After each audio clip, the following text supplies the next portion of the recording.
Hi friends, శనివారం payment తీసుకున్నాం. తీసుకున్న ఒకటే తాగుడు. 2 రోజులు పనికి తెగి తిరుగుతున్నాం. ఏం చేద్దాం? ఇప్పుడే అన్నం తిని సిగరెట్ కాల్చుకుంటూ వస్తుంటే మా బావ ఫోన్ చేసి ముందు రమ్మన్నాడు. ఏం చేయాలో అర్థం కాని పరిస్థితి. కనీసం 1 గంట అన్న పట్టింది. అదిగో మన పేపర్ కొట్టేదాడు పెట్టావు మీ ఇద్దరమే. ఇంట్లో ఒకటే తగాదలు అవుతుంది. చెప్పు తీసుకుని ఎంగపోతున్నారు. రేపు నుంచే నెట్టకట్ట ఓపిక చేసుకుని పనికి వెళ్ళాలి ఫ్రెండ్స్. పనికి వెళ్ళకపోతే మనకి ముందు డబ్బులే ఉండవు. కాబట్టి ఏం చేస్తాం? మనం కట్టకపోతే గవర్నమెంట్కి ట్యాక్స్ ప్రభుత్వం నడవదు. తప్పదు మనకి. మన ముట్టదు పరిస్థితి అంతే.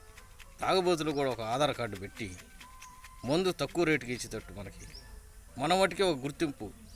జనం గుర్తిస్తున్నారు కానీ తాగుబోతులని. కనీసం ప్రభుత్వం గుర్తించట్లా మనల్ని. మన వల్ల లాభం పొందుతా కూడా.